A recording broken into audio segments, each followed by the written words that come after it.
Hello friends, welcome back to my channel. তো তোমরা কেমন আছো? আশা করছি ভালো আছো। আমিও ভীষণ ভালো আছি।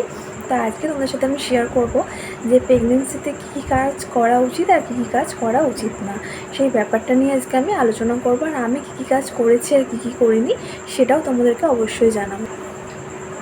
তো প্রথমেই বলে দিই, আমার প্রেগনেন্সিতে এমন কোথাও নেই যে আমি ঘুরতে যাই। তো সোনা উঠে পড়েছে ঘুম থেকে, আর দেখো সোনাকে নিয়ে আমি ভিডিওটা কন্টিনিউ করছি। তো তোমরা একটু দাঁড়াও, সোনাকে একটু মামামের কাছে দিয়ে আসি। তো সোনা খেতে খেতে আর কি ঘুমিয়ে পড়েছিল। তো আগে সোনাকে দিয়ে আসি, তারপর বাকিটা শেয়ার করছে।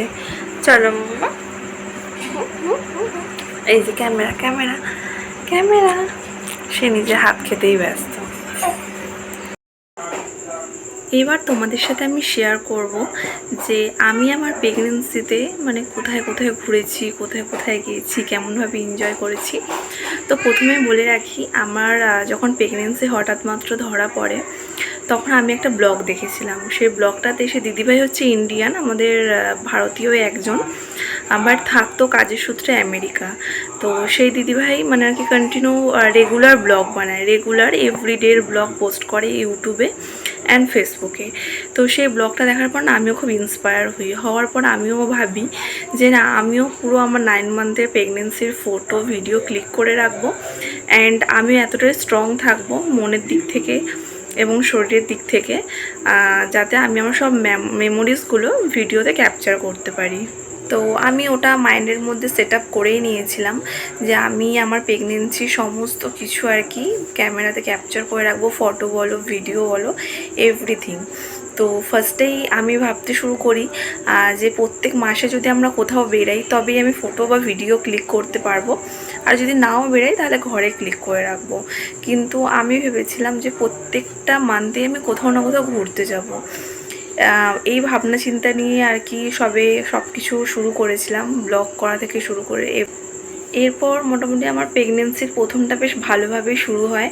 আমি সব জায়গায় যেতে পারতাম, সব কিছু খেতে পারতাম। কিন্তু যখনই আমার মোটামুটি 2 মান্থ কমপ্লিট হয়ে মোটামুটি 2 মাস 15 দিন মতো হয়েছে, 2 মান্থ 15 ডেজ কভার করে গেছে, মোটামুটি 2.5 মাস থেকে শুরু করে 5 মাস পর্যন্ত আমার ভীষণ পরিমাণে বমি স্টার্ট হয়। আমার এত বমিটিং হতে শুরু করে যে আমি কোনো কিছুই খেতে পারি না। আমি যাই খেতাম সবটাই আমার বমি হয়ে যেত।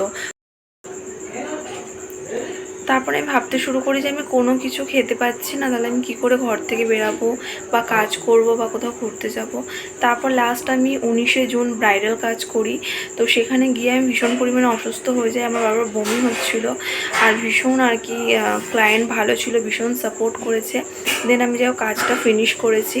ফিনিশ করার পর আমার মনে হলো যে আমি আর পেরে উঠছি না, আমার এত বমি হচ্ছে, প্লাস আমি ক্লায়েন্টের বাড়ি থেকে এত বমি করছি, আমি সাজাতে পারছি না। আমার শরীরে এত ভাইব্রেট হচ্ছে, এত কাঁপছে পুরো শরীরটা। তখন আমি চিন্তাধারা করি যে না, আমি আর সাজাতে এখন পারবো না। তো হোম সার্ভিস আমি মানে পুরোপুরি বন্ধ করে দেবো, মানে কোনো ভেন্যুতে গিয়ে বা লজে বা ক্লায়েন্টের বাড়ি থেকে আমি আর সাজাবো না। যদি আমার বাড়ি থেকেও আসে আমি সাজিয়ে দেবো, এই মেন্টালিটি নিয়ে কাজটাও বন্ধ করে দিই। তারপর ভাবি যে আগে বমিটা কমুক, তারপর আবার বাড়ির কাজটা শুরু করব। তো তখন অবধি আমি আর কোনো বুকিং নিচ্ছিলাম না। তার মোটামুটি 5 মাস থেকে আমার বমি কমে গেছিলো। তারপর থেকে আমি আবার বুকিং নেওয়া শুরু করেছিলাম।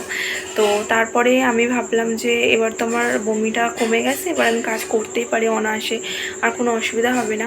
আমি কাজও করছিলাম, আমার বাড়িতে যেসব ক্লায়েন্টরা আসতো তার সাথে সাথে আমি সব জায়গা ঘুরতে গেছি। দুর্গা পুজো থেকে শুরু করে নিয়ে কালী পুজো, সবাই বলে কালী ঠাকুরের মুখ দেখতে নেই, মানে আমি তো কোনো কিছু মানিনি। প্রত্যেক মাসে কোথাও না কোথাও ঘুরতে গেছি, যা ইচ্ছে হয়েছে খেয়েছি, প্লাস ডক্টর দেখাতে যেতাম। তো আমার তো কোনো সমস্যা হয়নি।